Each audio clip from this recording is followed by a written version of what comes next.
This is Newsbreak 26 in southwest New Brunswick. I'm Vicki Hogarth. Here's what's happening in our part of the world. Park Place Retreats on Manan opened this past week, the latest addition to the glamping vacation trend sweeping Atlantic Canada and the world.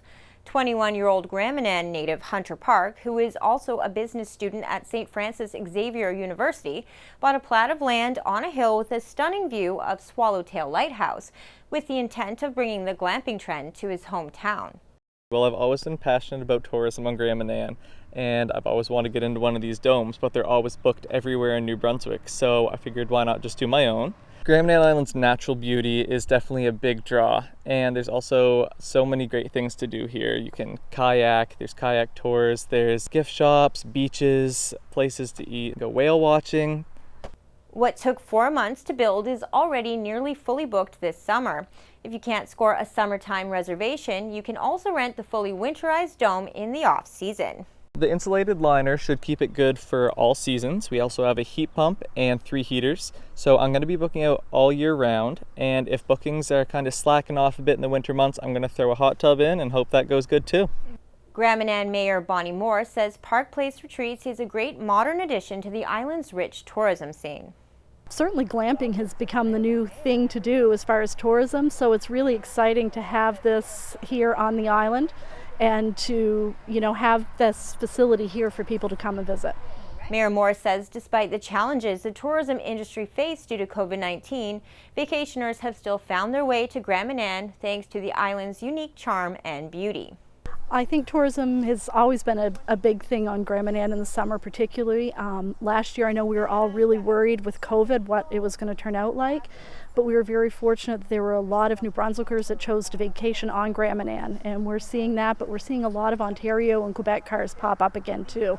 So it's good to welcome the rest of Canada back to the island. Starting July 30th at 11:59 p.m., New Brunswickers will no longer need to wear masks in public, limit gathering sizes, or follow social distancing.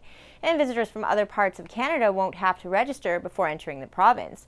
On Friday, Premier Blaine Higgs announced that New Brunswick is not renewing the mandatory order put in place in March of 2020, lifting all COVID-19 restrictions that have been in place for the past year and a half.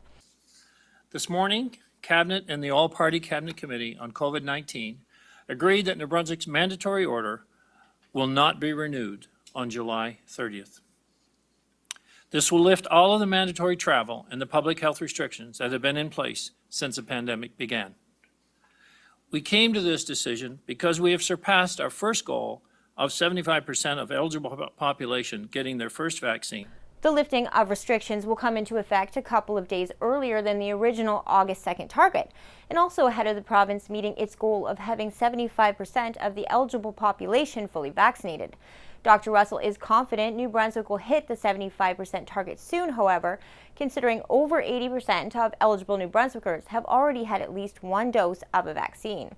Of the new cases that are emerging in New Brunswick, the majority are among unvaccinated individuals. So since July 1st, 16 out of the 18 cases have been linked to travel, and of the 16 cases, 15 were either not vaccinated at all or they weren't fully vaccinated. Federal restrictions at the international border will still remain in place until August 9th. That's all the news I have for you. For more stories and online exclusives, follow us on Facebook at CHCO.TV. This has been a news and public affairs production of CHCO-TV, New Brunswick's only source for independent community television.